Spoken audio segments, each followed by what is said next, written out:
আজিৰে পৰা দেহজুৰি হ'ব লোকপিয়ল। এই লোকপিয়ল দুটা পৰ্যায়ত আৰম্ভ হ'ব।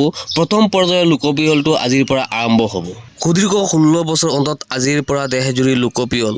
পোন প্ৰথমবাৰৰ বাবে ডিজিটেলি দেশত লোকপিয়লৰ ব্যৱস্থা।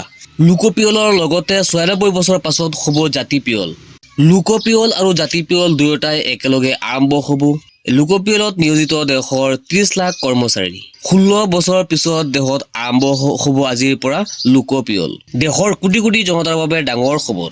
আজিৰে পৰা সুদীৰ্ঘ 16 বছৰ পাছত ভাৰতত হ'ব লোকপিয়ল। সকলো ৰাজ্য কেন্দ্ৰীয় শাসিত অঞ্চলত লোকপিয়ল।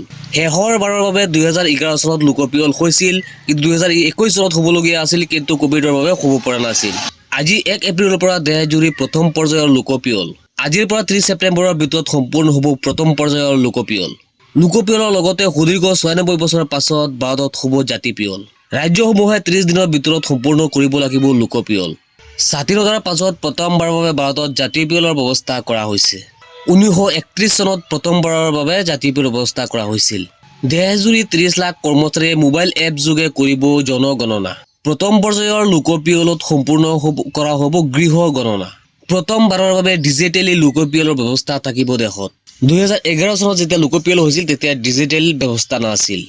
জনতাই নিজেই বিশেষ ৱেবছাইটত উল্লেখ কৰিব পাৰিব পৰিয়ালৰ তথ্য। শেষৰ বাৰৰ বাবে 1901 চনৰ আগতে দেশত হৈছিল জাতিপিয়ল। স্বাধীনতাৰ পিছত লোকপিয়লৰ পৰা বাদ দিয়া হৈছিল জাতিপিয়ল। আৰু সেই জাতিপিয়লটো আজি আকৌ একেলগে কৰা হৈছে। অনলাইনত জনতাই 35টা শিতানত দিব লাগিব উত্তৰ।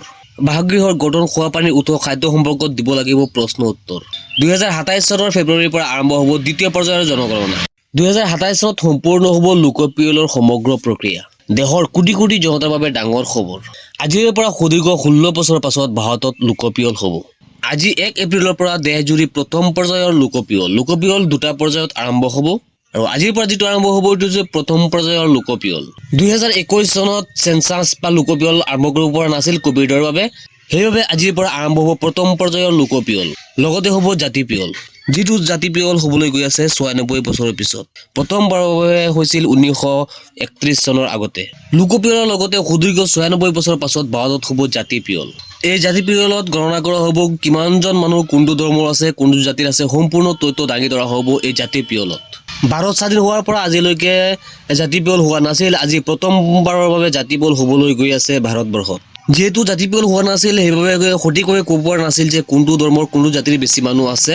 কিন্তু আজিৰ এই জাতিপিয়লটো সম্পূৰ্ণ হোৱাৰ পিছত ক'ব পাৰিব কোনটো জাতি কোনটো ধৰ্মৰ মানুহ বেছি আছে, সম্পূৰ্ণ তথ্য ওলাই পৰিব। পোন প্ৰথমবাৰৰ বাবে ডিজিটেলি লোকপিয়লৰ ব্যৱস্থা থাকিব দেশত। কোনখন ৰাজ্যত কিমান শতাংশ জনতা বাস কৰি আছে, কিমান শিক্ষিত, সকলো তথ্য ওলাই পৰিব। ক'ত কিমান জাতিৰ লোক আছে, কোনটো ধৰ্মৰ মানুহ বেছি আছে, সম্পূৰ্ণ তথ্য ওলাই পৰিব এই জাতিপিয়লৰ জৰিয়তে। 30 ছেপ্টেম্বৰৰ ভিতৰত সম্পূৰ্ণ হ'ব প্ৰথম পৰ্যায়ৰ লোকপিয়ল।